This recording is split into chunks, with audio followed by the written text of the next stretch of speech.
for Sev1 and Sev2s. And therefore, they will be careful and focus their testing also to prevent Sev1s and Sev2s from leaking into QA. My question is about the requirement volatility. Actually, what happens,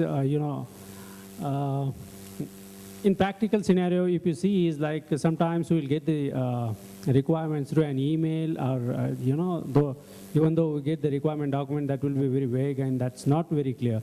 So in this case, then how should we handle that situation? Is like those requirements should be clear. What are terms and conditions? We can.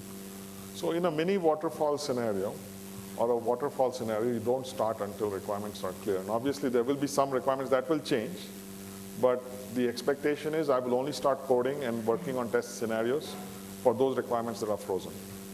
They could change, but it's frozen, right? In the agile world, that is not always possible, right? So you live with what you have each day and work with that model. In these types of, in the example I'm giving you, it was a mini waterfall, multiple releases, one per country. And so it was frozen requirements. We're not starting until you tell me this is final. So that is the short answer to that question. Yeah, but in this situation is like, we have Is what happens when you get into scenarios where requirements are not firm.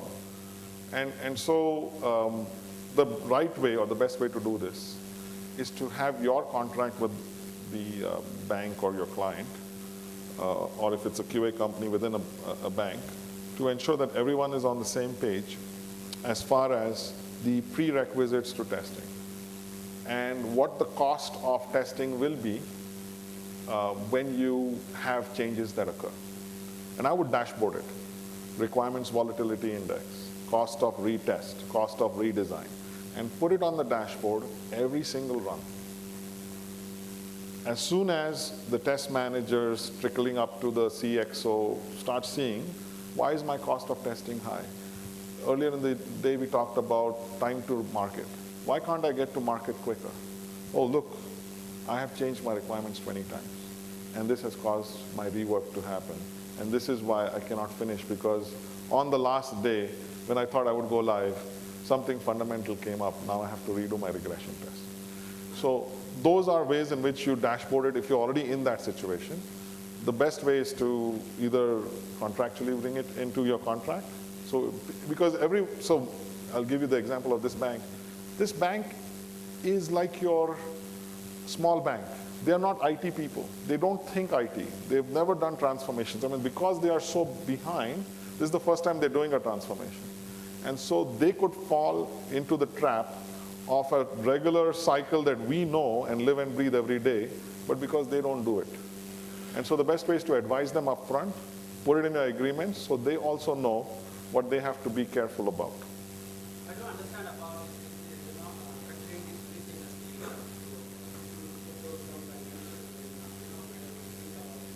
But we are coming from the product-based company where it's like we are working for our clients. So in that case, we can't have all those terms and conditions. You dashboard it.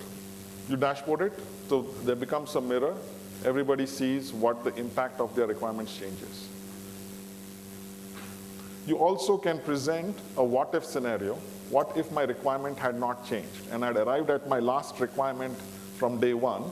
What would be my cost of testing versus change, and now I finished my testing. And that comparative becomes like 50% of your original cost. No CTO or CFO in the world will ignore that.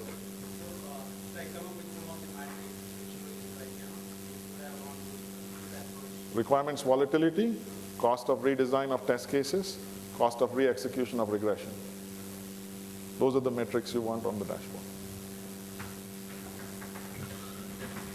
So big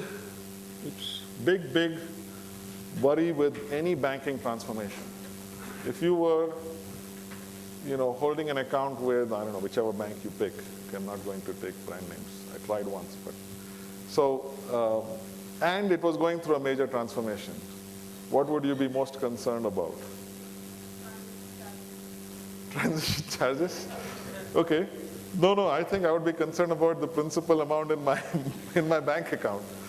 I hope the charge of the bank charge won't exceed the amount in my balance, right? But I would be concerned about the balance itself, right?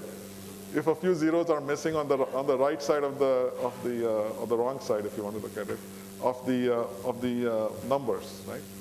So I really don't want to worry about my money if I were placing my trust with a bank. We talked about banks having this fear of credibility and trust. A failed bank trying to do multi-geography, never going to work, right? You have to have credibility in every rollout. If the word gets out in the press, that's it. Your global expansion, done, right? You can say goodbye and wait for the noise to subside before you go to another country, right? Data migration becomes then the single most important thing that you have to worry about. Guess what happens in a big bang transformation? You just tossed out your legacy system Sunday night, and Monday morning you're walking into the branch with a new system. How much opportunity do you have to make sure the data is correct? Just a weekend, you can probably put out a sign from Friday night to Saturday to Monday morning saying the bank is going through an upgrade and, or whatever day you want to pick. But you're talking about no more than a 48-hour window. I don't think any customer is going to be tolerant of, I can't bank today. I mean, if I watch the queues on a Saturday, it's crazy. So I don't know if a weekend is a good day to do a transformation or a weekday is a better day. They're both bad days. So you pretty much have a small window to ensure that everybody's money made it into the new system and nobody got someone else's money, and somewhere in the mathematics of things, no money got left behind in the legacy application. So how do you do this testing? And how do you do this ensuring every data has made it into from few to many? Because I didn't have a one-to-one. I didn't say bank system 1 to bank system 2. I take the data from table 1 and put it into this table in this system. They don't match up. There is no kind of one-to-one mapping between your source and target. Not the simple database checkpoint in QTP or something like that. Doesn't work. You have to actually test it along the way. So you may have a few systems. Some data gets extracted from those systems. Because you may have customer information in 2 different systems, you merging these data, there is deduplication that's required. The same customer, does private banking with you and also has, some other accounts with you. Those exist in 2 different systems. Or, they have capital market, they have portfolios with you, and they also have CASA accounts with you. But now you're merging these 2 systems. They used to live in 2 different applications. Now it's in 1. So this customer appears in 2 places. You got to dedupe. You want to ensure that you didn't, in some way mess up. And then it has to get imported into the new system. Sometimes it's a direct system-to-system data transfer, depending upon what it is. So there may not be an extract. It may simply be a database-to-database SQL type of transfer. So several different type of checks that have to be done. Vertical checks basically are, for instance, the account balance for a customer. Right? You want to make sure that particular column, the balance column, matches what you see on the other side. Row checks, you're looking for specific rows, the consistency for a customer from end to end. All of the information for that customer is consistent and correct, right? You can do exhaustive checking, but exhaustive checks are not possible in a transformation like this. So then you have to find out what is critical. What should I absolutely test, otherwise there's going to be a lawsuit at my door, or I'm going to end up with liability, or I'm going to lose my customer base. Those are the columns, those are the data vertical checks you need to do, and the key rows are the horizontal checks you have to do. You have to know this in advance. You have to get agreement with the bank and be able to ensure that you are ready for this reconciliation through automation. And when I say automation, I'm not talking about necessarily a QTP automation or a QA tool automation. I'm talking about SQL based validation of information that is in a database and in an extract file. Reconciling this information is accurate based upon the checks that you have already agreed to are the critical checks for the bank. End of day balance in the account. It's one piece of value, but then I also have the entire sum of all the money in the branch, right? What does it add up to, right? So that would be a type of vertical check. Horizontal check is when I look for a customer and all of the information associated with that customer. He has 3 accounts with me, these are the account numbers and so forth. So I'm just looking at a row. And vertical is a specific column, only those columns. I mean, I care that I have his address correctly, but I care more that I have his money captured correctly, right? I mean, mobile phone numbers, and that is also critical because otherwise you can't communicate with the customer. But maybe if his zip code is a little off, I might not be really concerned about it. That's just an example, right? And so that level of checks, it depends upon the criticality of that field.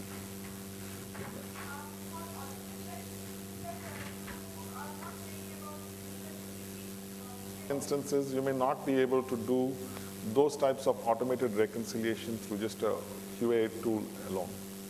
So you said you have tried QTP or other automation tool for this data migration test and it doesn't work? I've not said it doesn't work. What I said, what is most efficient is to use SQL and use checks with SQL in combination with code that compares it to an extract. Okay, thanks. So the important thing is you have to be ready for the final cutover.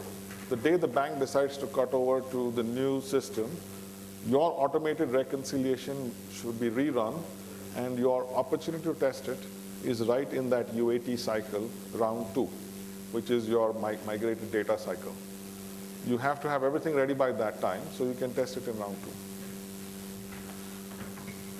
So some of the other checks, once the data is migrated, does it work properly? Does it work the same as if I manifested that data? And then, okay, fine, do I see the data and can I work with it? Can I do things with it like I would do with other data that I create myself? So those are system checks that you have to do with that data after migration. Infrastructure testing. When you do a transformation, you're tossing out your old applications. You have multiple applications. You obviously are looking at a brand new data center. Several types of checks. Did I get all the hardware I thought I should have? Is there any obsolescence problem that will occur? Because if I'm doing transformation and it's going to cost me so much money, I might as well make sure that my system lives for 10, 15 years. Do I have enough bandwidth in the system to scale up to that 15-year goal? Do I have enough flexibility? Having your continuity assessment, your resiliency and redundancy testing. When certain components fail, do I fail over to DR? When those components come back, do I fall back into my DC? Those types of tests you have to be ready for. Right? And so these are standard infrastructure tests.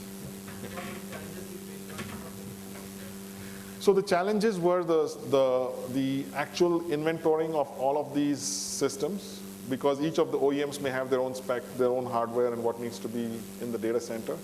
So ensuring that it's a complete list. And essentially having a SLA for each area. So you may have a turnaround, something needs to be restarted. How soon should it be restarted? All of those things have to come together. So the actual definition of your resilience, what constitutes as your business continuity success parameters, because it involves, again, multiple vendors. When continuity assessment is, we had lights that went off. How long did it take to come back? Does that meet my SLA? Right? A server went down. How long did it take to be brought up? Or, my commitment to my bankers is within 4 hours, you can expect something to be turned around. You have multiple partners that are actually servicing that expectation. Are you all in sync? and that spec has to be clear. That's the biggest challenge. The testing itself is not that different from a standard infrastructure testing. So as a part of the infrastructure, like I said, currency means, are you getting obsolete in 10 or 15 years? Sunset provisions for software patches, operating systems, and so forth. Failover and fallback conditions. Continuity, business continuity. Processes are in place for business continuity. So I'm sorry. Performance testing, I will only talk about the transformation aspects of it, especially when you work with a bank that is now trying to implement voice-based systems as well as scaling up on end-user online banking. You're talking about load tests that involve web applications. You have the phone banking, IVR type of testing. And you have, of course, a point-of-sale credit card transaction type of test. You're now going to every single store and saying, please accept my bank-labeled credit card. You know, when the credit card processing happens, do I have that type of bandwidth? So different tools that cater to this. It's not load runner everywhere. You can't use load runner for an ATM type of measurement or transaction. Those are all specialized. So we ended up using FinSim. We found it very flexible, can simulate different types of ATM and POS type of